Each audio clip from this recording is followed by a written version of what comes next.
सबसे पहली बात तो ये कि ये सच है कि आज तो हम पहले श्रद्धांजलि और स्मरण करने आए थे पंडित प्रेमनाथ भट्ट को, जिनकी शहादत आज से लगभग ठीक 35 वर्ष पहले हुई थी इसी दिन।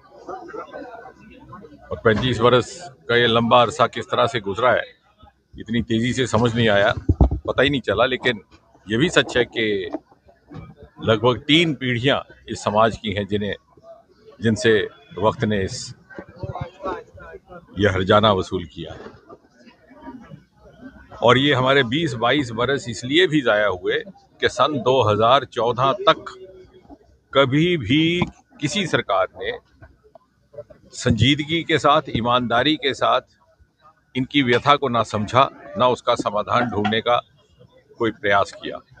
ये पहली बार मोदी जी के आने के बाद सन 2014 में इच्छा शक्ति भी थी, दृढ़ निश्चय भी था।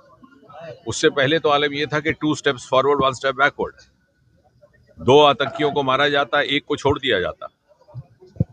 केस दायर किए जाते तो बरसों तक चलते रहते। आपने देखा गत 10 वर्षों में पुराने केस, यहाँ तक कि एयरफोर्स ऑफिसर्स का केस जो आतंक के आरंभिक दौर में हुआ था, अभी तक पेंडिंग था, अभी उसकी कार्रवाई शुरू हुई है। आज आतंक पर पूरी तरह निर्णायक ढंग से अंकुश लगाने का काम भी मोदी जी के आने के बाद हुआ, क्योंकि ये सरकार ना केवल निर्णायक थी बल्कि ईमानदार भी थी, सिंसियर भी थी। इसी तरह से स्टाइपेंड, बहुत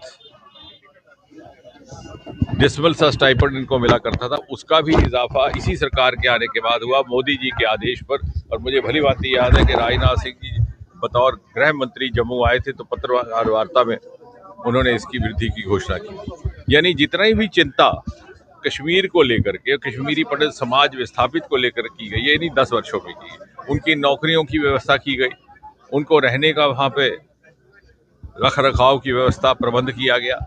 और आने वाले वक्त में भी जो भी चिंता होगी ईमानदारी के साथ मोदी जी के माध्यम से होगी, क्योंकि वो इस क्षेत्र को भी समझते हैं। और इस सरकार में मैंने जैसे कहा कि ईमानदारी भी है और इच्छा शक्ति भी। समय समय पर सरकार और नीति निर्धारक इसका जायजा लेते हैं और जो भी मुनासिब हो, लेकिन कोई भी कमी नहीं छोड़ी जाएगी कश्मीरी पंडित समाज को लेकर के, क्योंकि हमारा ये मानना है, जैसे मैंने कहा भी, कि कश्मीरी पंडित समाज की लेगेसी के माने ना केवल कश्मीरी पंडित समाज पर से तक सीमित है, बल्कि वो कश्मीर वादी की भी रूहे रवा है।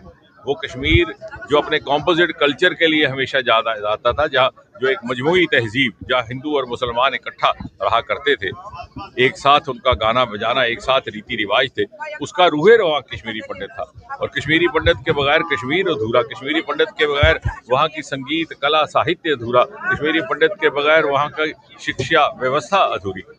और इसलिए कश्मीरी पंडित कश्मीर का हिस्सा बन के रहे, ये हम सब के हित की बात है और हम सब के लिए एक संकल्प और प्रतिबद्धता की बात है।